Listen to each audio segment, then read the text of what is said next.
Today, September 27th, the world witnessed an event that made even the most seasoned military experts shudder. The deployment of AR systems within range of UAVs signaled that the pressure on Ukrainian units had reached a critical point.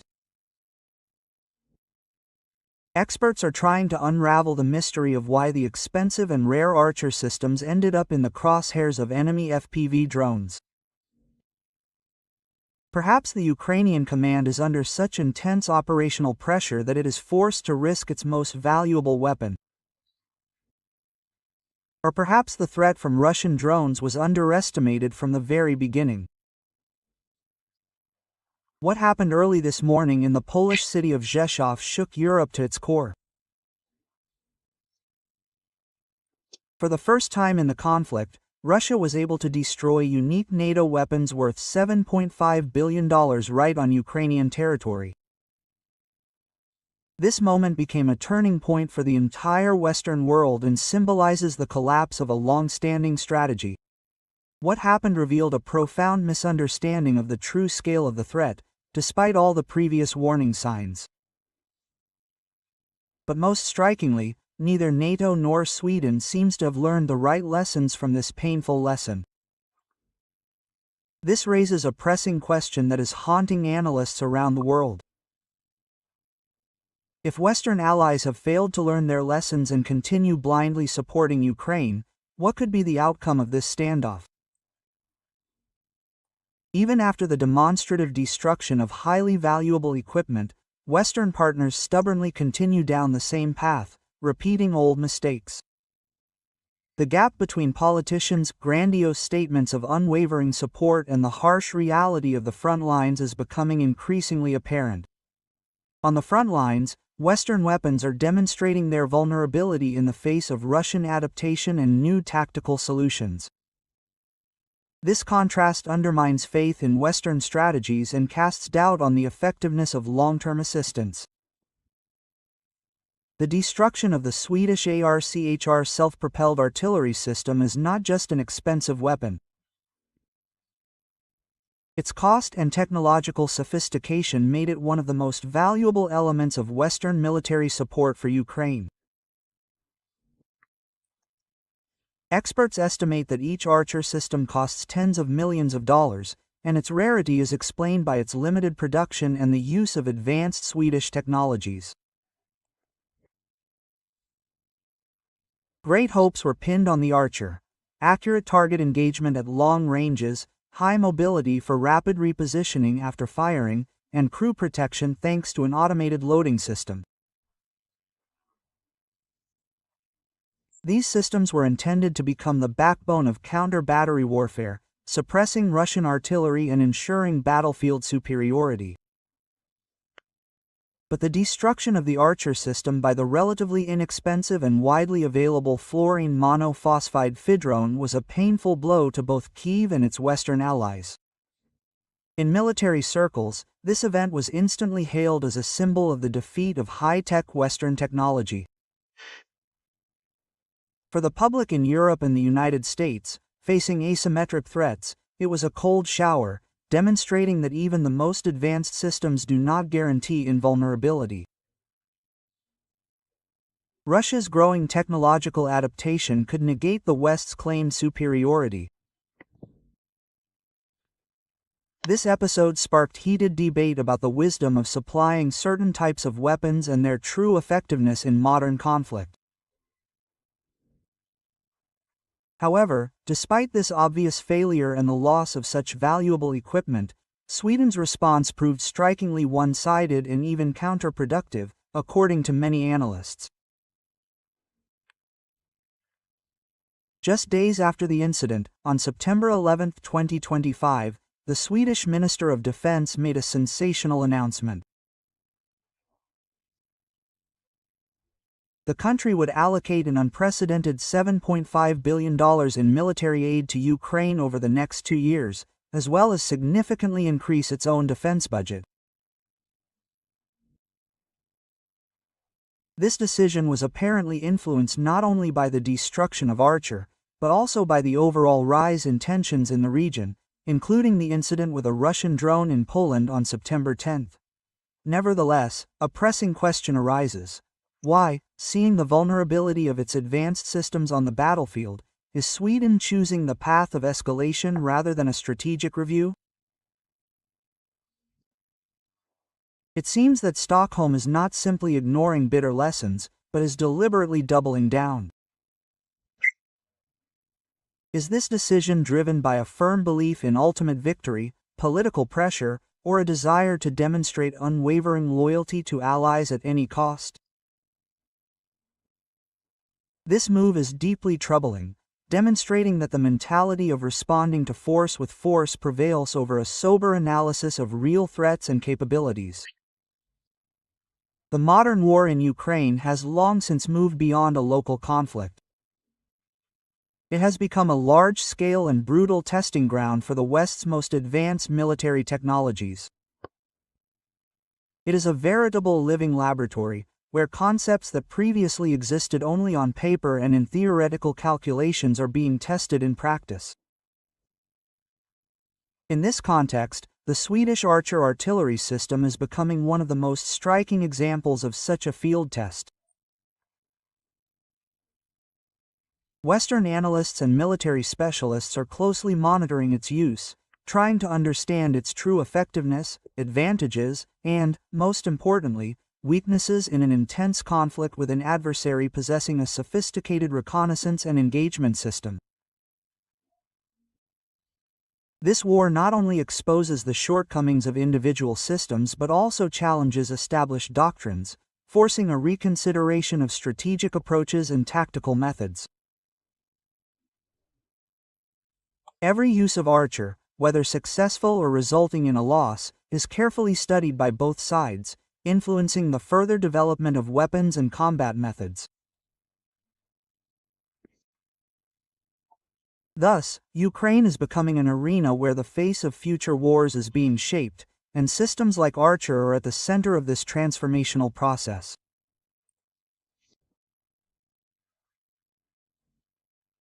The focus, of course, has been on the Swedish Archer FX-77 Bull 52 artillery system, which has received so much attention from Western experts.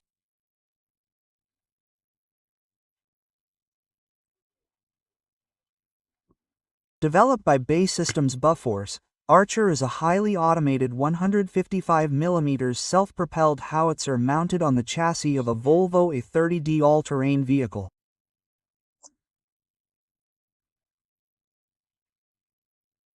Its main features include fully automated loading and aiming processes, which reduces the crew to 3 and significantly increases reaction time. The system demonstrates impressive capabilities. 3 shots in 15 seconds and escape time of less than 20 seconds, taking the shoot and run concept to a whole new level of effectiveness. The stated firing range is 40 kilometers with conventional projectiles, and up to 60 kilometers with precision-guided projectiles like the S-caliber.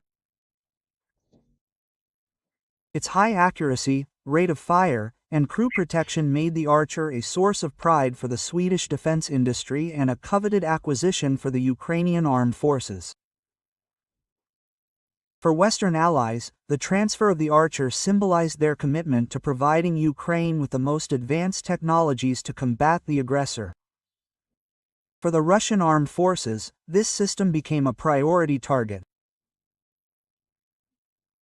The destruction of such a high-tech weapon not only inflicted material damage on the enemy but also undermined morale, demonstrating the vulnerability of even the most modern Western weapons. The increased attention to the Archer was also due to its limited numbers, making the loss of each unit particularly painful. However, despite the grandiose claims of Western politicians and experts about the undeniable technological superiority and effectiveness of systems like Archer, the reality on the ground proved far more prosaic and harsh. In practice, a striking contrast quickly emerged between the rosy official narratives and the harsh reality on the front lines. Above all, the vulnerability of these high-tech systems to constantly evolving Russian tactics and weapons was revealed. What seemed invulnerable on paper became a target for reconnaissance drones and precision-guided munitions in real combat conditions. Moreover, Western systems faced colossal logistical challenges. Difficulties with the supply of specialized 155mm ammunition, which runs into tens of thousands of rounds per day, shortages of spare parts for complex equipment requiring regular maintenance, and a severe shortage of qualified personnel for repair and operation. The Russian army, for its part, demonstrated remarkable adaptability. In a very short time, it developed and implemented effective methods to counter Western artillery systems, using FPGAs for search and destroy, as well as actively employing electronic warfare to suppress communications and navigation.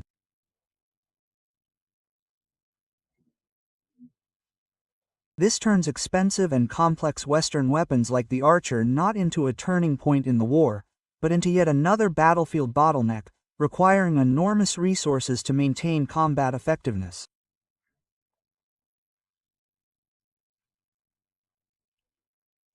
The incident that led to the destruction of the first Archer unit occurred on September 5, 2025. The operator of a Russian reconnaissance drone was carrying out a routine mission to identify enemy positions in an operational area along the line of contact. Suddenly, a distinctive silhouette appeared on the monitor screen amidst the forest belt, immediately attracting the specialist's attention.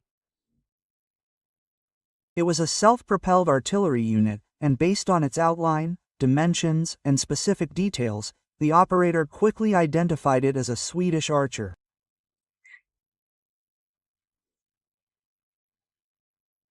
According to Russian military sources, the location of the discovery was near one of the main logistical arteries used by Ukrainian forces, which could indicate an attempt to use the Archer as a swing weapon for rapid-fire impact on Russian positions or disruption of logistical routes.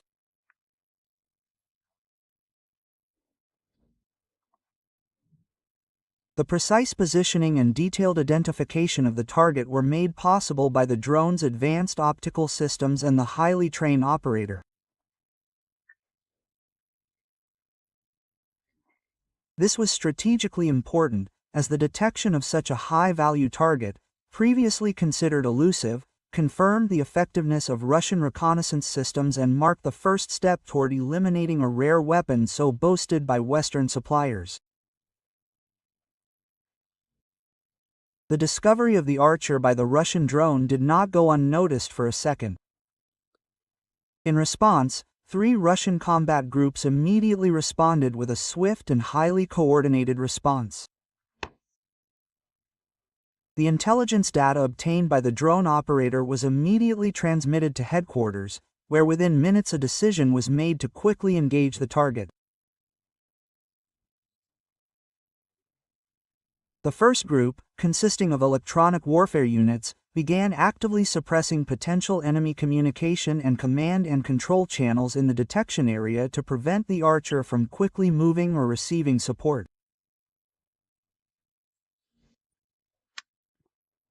The second group, including precision kamikaze and FPVA drone crews, was put on full combat alert, awaiting precise coordinates for immediate takeoff.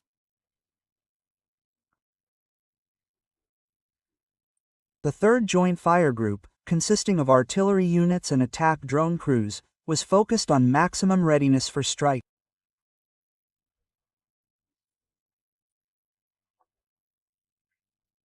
This tactical interaction between intelligence data instantly received from the drone and combat units enabled the formation of a continuous cycle of observation of the kill solution, leaving the Ukrainian Archer crews no chance to maneuver or retreat.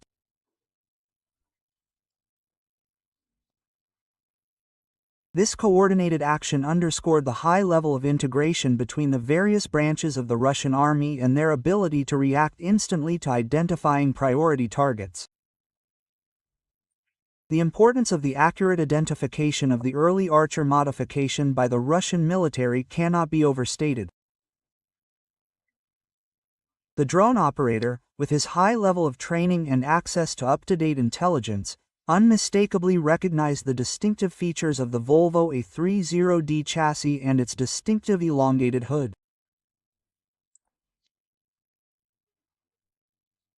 These details pointed to an early production F-77 Bowie L-52 Archer, supplied by Sweden.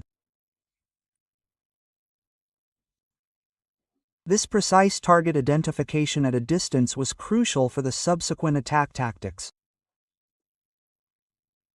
It allowed command to quickly assess the potential vulnerabilities of a specific model, possibly related to less sophisticated protection systems or the layout of internal components compared to the latest versions.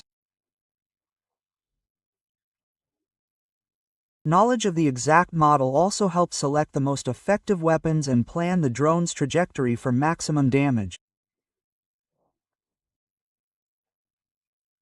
This underscores not only the high level of technical equipment of Russian forces but also their in-depth knowledge of the characteristics of Western weapons in enemy service.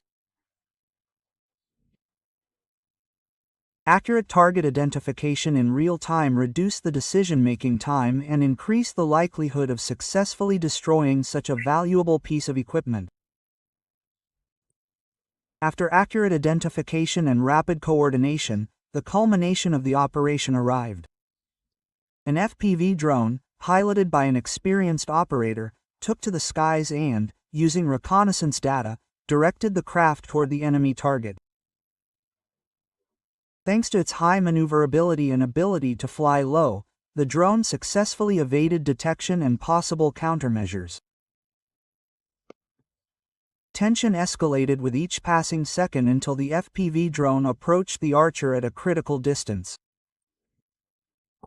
Footage later released by the Russian Ministry of Defense captured the artillery mount's final moments. It shows the drone, precisely aimed at the most vulnerable part of the system, most likely the loading compartment or engine compartment, executing its final maneuver. Seconds later, a powerful explosion ripped through the air, instantly engulfing the Archer in flames. The destruction of the Swedish FH-77B-52 Archer FP by a drone was not only a demonstration of the effectiveness of Russian tactics but also clear proof that even the most expensive and technologically advanced Western equipment is not invulnerable. The strike's accuracy, confirmed by official images, inflicted not only material but also significant psychological damage on the enemy, reinforcing the symbolic impact of the failure of Western supplies. The destruction of the Swedish Archer artillery system had far-reaching consequences, extending far beyond mere material loss. For Ukraine, this meant not only the loss of one of the most expensive and technologically advanced weapons systems received from Western partners but also a serious moral blow. The cost of just one such system runs into tens of millions of dollars, and each unit, given their limited supply, was worth its weight in gold. However, far more significant was the blow to the image of the invulnerability and effectiveness of Western equipment. The loss of a relatively new and highly publicized system, designed to alter the balance of power on the battlefield, could have undermined the morale of Ukrainian troops, sowed doubts about the superiority of Western technology, and, crucially, shaken confidence in the promised Western aid. If even the most modern and expensive artillery is incapable of countering relatively inexpensive FPF nuclear weapons, what is the real value of such support? This event, confirmed by the Russian Ministry of Defense, became a powerful propaganda tool, demonstrating the ability of Russian forces to adapt and find vulnerabilities in even the most sophisticated NATO-supplied weaponry.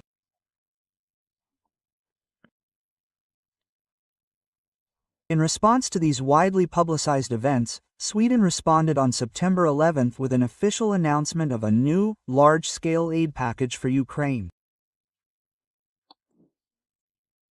The Swedish defense minister announced an unprecedented decision to allocate $7.5 billion in military support over the next 2 years.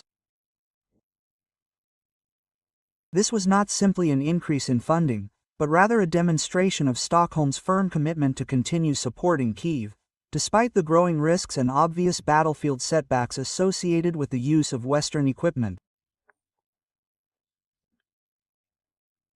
This decision, made just days after the destruction of one of Sweden's flagship artillery systems, underscored its political will and, perhaps, a desire to compensate for the loss of image, demonstrating that the country would not back down from its commitments.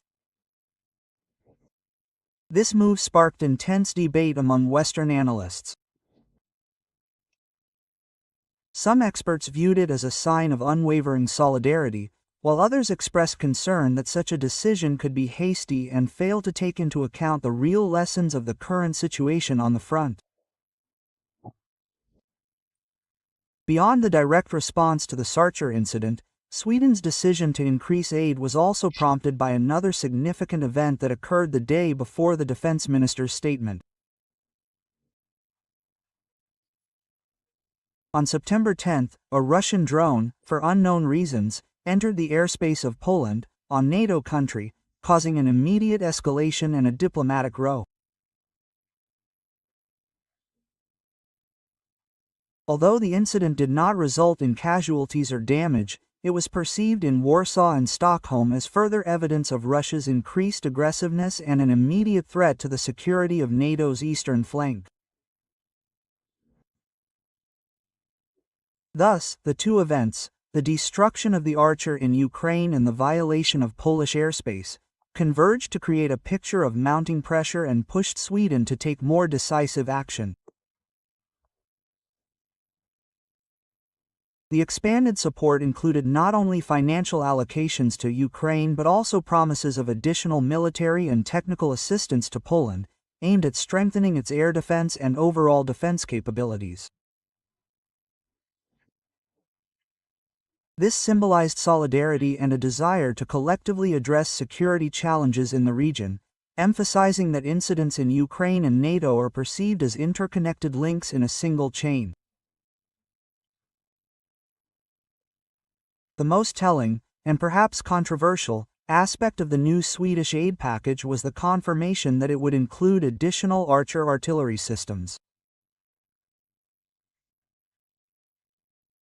Despite the spectacular destruction of one such system by a Russian FPV drone just days ago, Stockholm has decided to continue supplying these weapons. This persistence raises many questions. Why, with such a clear example of the vulnerability of its advanced systems before its eyes, does Sweden ignore previous failures and continue to send the same weapons that have already proven their vulnerability? Perhaps this reflects the belief that the incident was an isolated incident, or the hope that Ukrainian forces will develop more effective defensive tactics. It's also possible that Sweden's arsenal is limited and there are no alternative systems available on such a short notice. A more cynical interpretation could be a desire to dispose of some of its old stockpiles, or intense political pressure from NATO allies. In any case, this decision highlights the complex web of factors that influence decisions on military assistance, where political will often prevail over a pragmatic analysis of combat experience. It is this aspect of the Swedish decision, sending additional Archer systems, which have already proven their vulnerability, that has drawn sharp criticism from military analysts and experts. Many are wondering whether this represents a repetition of mistakes, ignoring the bitter lessons of the conflict. Sending weapons that were destroyed by a relatively inexpensive FPV drone indicates either underestimating the enemy or an unwillingness to adapt to the rapidly changing conditions of modern combat. A reasonable question arises. Are there other options for increasing the effectiveness of assistance to Ukraine? Perhaps, instead of supplying new expensive systems, a better approach would be to strengthen the protection of existing ones, develop new tactical approaches, and utilize them, or invest in counter-drone systems, which have become the main threat. Such a strategy would not only preserve valuable assets but also counter the advanced tactics of the Russian adversary, rather than simply repeating previous approaches. However, despite the Archer's outstanding performance characteristics, this system is used far less frequently than similar systems, such as the French Caesar or the American M109 Paladin, which have been supplied to Ukrainian forces in significantly larger quantities.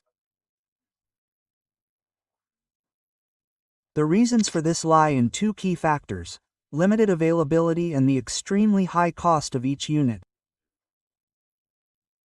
Sweden, with its relatively small arsenal of these howitzers, was unable to provide Ukraine with a significant number of Archers. This, in turn, makes each such system a particularly valuable, unique element of its arsenal, forcing the Ukrainian command to proceed with extreme caution when deploying them. The high cost of not only the system itself but also its operation, as well as the high cost of specialized ammunition, make the Archer a tool for targeted and highly effective use, rather than for widespread deployment across all sectors of the front.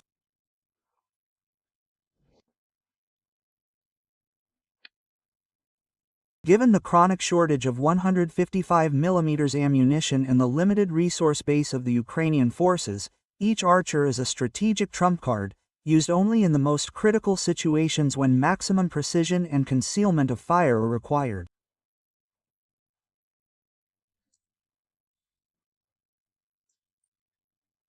The appearance of Archers within range of Russian FP rounds, despite their high value and limited supply, raises serious questions and indicates growing operational pressure on the Ukrainian armed forces.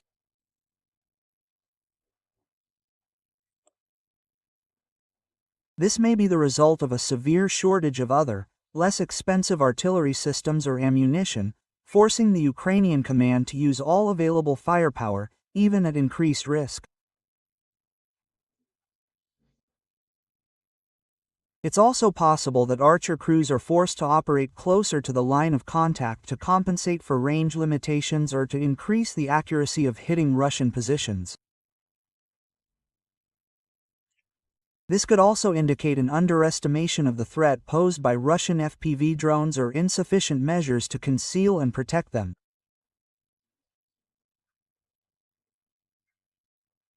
In any case, the presence of such a valuable and well-protected system within range of relatively inexpensive drones underscores the increasing risks the Ukrainian army is facing in an attempt to maintain the initiative or stabilize the front.